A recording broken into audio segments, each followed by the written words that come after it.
అందుకని మిత్రులారా, ఈ రోజు తెలంగాణ ప్రజలు ఈ స్వేచ్ఛ వాయువుని పిలుస్తున్నారంటే దానికి ముఖ్య కారణం అంబేద్కర్ గారే.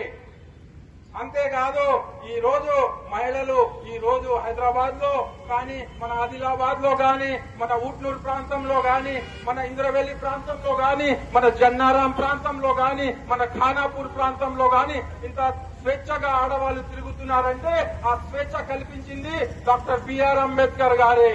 ఆ రోజుల్లో మీకు తెలుసు, మహిళలకి అంబేద్కర్ గారు పార్లమెంట్ లో ఒక బిల్ ప్రవేశపెడితే అక్కడ అగ్ర కులాల వాళ్ళు అన్నారు, మహిళలకి ఓటు హక్కు ఎందుకని, మహిళలు కేవలం వంటింట్లో వంట చేయడానికే పనికొస్తారు, వాళ్ళకి ఓటు హక్కు ఎందుకు ఇస్తామని. అంబేద్కర్ గారు అన్నారు, పురుషులకు ఎన్ని హక్కులున్నాయో మహిళలకు కూడా అన్ని హక్కులు ఉండాలి.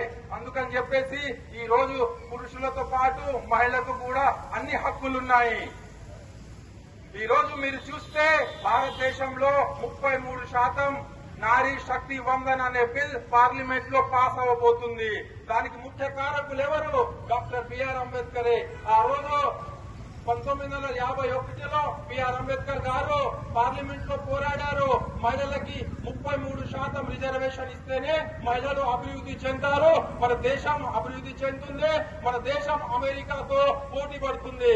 అందుకని ఆ రోజు ఆయన రాజ్యాంగంలో ఈ 33% మహిళలకు రిజర్వేషన్ కల్పించాలనే ఆకాంక్ష ఆ రోజు 100 సంవత్సరాల క్రితమే అంబేద్కర్ గారు రాసి పొందుపరిచారు. దాన్ని బట్టే ఈ రోజు రేపు 3-4 రోజుల తర్వాత పార్లమెంట్ లో ఈ 33% రిజర్వేషన్ బిల్ పాస్ అవుతుంది. సో అది కూడా అంబేద్కర్ గారి ఘనతే. ప్రతిదీ ఈ రోజు మనం ఇక్కడ ఇంత జీవిస్తున్నాం, ఇంత బాగా జీవిస్తున్నామంటే దానికి అంబేద్కర్ గారు మనకి కల్పించిన స్వేచ్ఛ. కానీ పాపం అంబేద్కర్ గారు చాలా కష్టపడ్డారు జీవితంలో, అంటరాని తనాన్ని ఎదుర్కొన్నారు. చదువుకు వెళ్తే చదువుకోనివ్వట్లేదు. ఆయన కష్టపడి అన్ని దేశాలు తిరిగి 60 దేశాలు తిరిగి రాజ్యాంగాన్ని నిర్మించారు. మనం కూడా అంబేద్కర్ జీవిత చరిత్ర చదివి మన పిల్లలకి అంబేద్కర్ చేసిన మంచి పనులు ఎక్స్ప్లెయిన్ చేసి మనం కూడా మన పిల్లలను అంబేద్కర్ వాదిగా మార్చాలి. మనం ఏనాడు అయితే ఎస్టీ, ఎస్సీ, బీసీఎస్ వీళ్ళు ఎప్పుడైతే ఢిల్లీలో అక్కడ ఎర్రకోట మీద జెండా ఎగిరేస్తారో, ప్రైమ్ మినిస్టర్ పదవిలో ఎస్టీ గాని, ఎస్సీ గాని, బీసీ గాని ఈ బిడ్డలు ఎప్పుడైతే అక్కడ ఎర్రకోట మీద జెండా ఎగిరిస్తారో ఆ రోజే నిజమైన అంబేద్కర్ మనసు సంతోషం చెందుతుంది. అలాగే మన తెలంగాణలో కూడా ముఖ్యమంత్రి పదవికి ఎస్టీ, ఎస్సీ, బీసీ వీళ్ళు ఎప్పుడోసారి ముఖ్యమంత్రి అవ్వాల్సిందే. ఆ రోజు వరకు మనం కలిసికట్టుగా పోరాడాలి. మనమందరం ఒకటే. ఎస్టీ, ఎస్సీ, బీసీ, పేద అగ్ర కులాల్లో ఉన్న పేద ప్రజలు అందరూ ఒకటే. మనం అంబేద్కర్ వాది, మనం అంబేద్కర్ బిడ్డలం. మనం కష్టపడి పనిచేయాలి, అంబేద్కర్ చూపిన మార్గంలో నడవాలి. కాబట్టి మిత్రులారా, మనం ఈ రోజు అంబేద్కర్ గారి నివాళి అర్పించిన తర్వాత, ఈ జయంతి జరుపుకున్న తర్వాత మనం అంబేద్కర్ గారి మార్గంలో నడవాలి.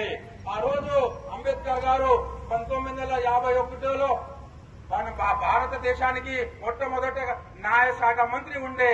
అయితే అంబేద్కర్ గారు ఎప్పుడైతే ఈ మహిళల రిజర్వేషన్ గురించి బిల్ పార్లమెంట్ లో పెట్టారో చాలా మంది సపోర్ట్ చేయలేదు.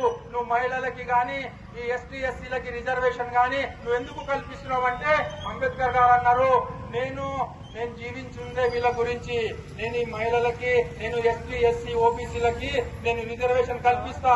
మీరు ఒకవేళ ఒప్పుకోకపోతే నేను ఈ పదవి నుంచి రాజీనామా చేస్తా అన్నారు. అందుకనే అంబేద్కర్ గారు పదవికి రాజీనామా చేశారు. ఆ తర్వాత మీకు తెలిసిన విషయమే, అన్ని మన రాజ్యాంగాన్ని చాలా మంది చదివి ఈ రోజు మనకి ఇక్కడ రాజ్యాంగంలో ఇచ్చిన హక్కుల ప్రకారం మనమంతా ఇంత ఘనంగా అంబేద్కర్ జయంతిని మనం జరుపుకుంటున్నాం. అంతే మిత్రులారా, మనము అంబేద్కర్ గారిని జీవితాంతం గుర్తుపెట్టుకోవాలి. అయితే ఈ సందర్భంగా నేను మన ప్రధానమంత్రికి, మన ముఖ్యమంత్రికి కొన్ని విజ్ఞప్తులు చేస్తున్నాను. అవి ఏంటంటే, ప్రధానమంత్రి నరేంద్ర మోడీ అండ్ మన ముఖ్యమంత్రి రేవంత్ రెడ్డి గారు మా తరఫున, మా జనాల తరఫున, మా ఎస్టీ, ఎస్సీ, ఓబీసీ ప్రజల తరఫున కొన్ని విన్నపం ఉన్నది. ఏంటంటే, రిజర్వ్ బ్యాంక్ ఆఫ్ ఇండియా వచ్చింది ఆ అంబేద్కర్ ఆలోచన నుంచే. అయితే అలాంటి రిజర్వ్ బ్యాంక్ ఆఫ్ ఇండియాలో నోటు ముద్రలు మీరు చేస్తున్నారు కదా, దాని మీద అంబేద్కర్ బొమ్మ ఎందుకు లేదు? మీరు అంబేద్కర్ ఫోటో 2000 రూపాయల నోట్లని ముద్రించండి. ఆ 2000 రూపాయల నోట్ల మీద ఇవ్వండి అని మాది మొట్టమొదటి డిమాండ్. అదే కాకుండా ఇప్పుడు ఎస్టీ, ఎస్సీ, ఓబీసీ వీళ్ళకు రిజర్వేషన్ పెంచాలి. ఇప్పుడున్న రిజర్వేషన్ సరిపోవట్లేదు. మీరు ఓబీసీలకి 46% రిజర్వేషన్ ఇవ్వండి, ఎస్సీలకి 20% రిజర్వేషన్ ఇవ్వండి, ఎస్టీలకి 15% రిజర్వేషన్ ఇవ్వండి. అంబేద్కర్ గారు చెప్పిన మాట మీద పార్లమెంట్ నడవాలి అని చెప్పేసి మేము ఎస్సీ, ఎస్టీ, ఓబీసీ తరఫున నేను ప్రధానమంత్రి గారికి, మన ముఖ్యమంత్రి గారికి నేను విజ్ఞప్తం చేస్తున్నాను. కావున మిత్రులారా, మనమందరం కలిసికట్టుగా ఈ రోజు మన ఎస్టీ, ఎస్సీ, ఓబీసీకి జరుగుతున్న అన్యాయం మీద మాట్లాడడానికి నేను మీ ముందు ఉంటాను. మీరు కూడా నా వెనుకలు ఉంటారా? చెప్పండి. మనం ప్రశ్నించే గొంతు అవ్వాలి. మనం ప్రశ్నించకపోతే మన గురించి ఎవరు పట్టించుకోరు. ఈ రోజు మీరు చూస్తున్నారు, చాలా మందికి ఇల్లు లేవు, చాలా మందికి కూలీ దొరకట్లేదు. అందుకని మనము ఇది ప్రశ్నించాలి. నేను మీ మిత్తు ఉంటాను, మీరు నాకు సపోర్ట్ చేయండి. మీ బాధలని, మీ కన్నిటినన్నీ నేను తీరుస్తాను. ఇదే అంబేద్కర్ ఇచ్చిన సందేశం మీకు తెలియజేస్తున్నాను. జై భీమ్, జై తెలంగాణ, జై భీమ్, జై తెలంగాణ. ధన్యవాదాలు మిత్రులారా.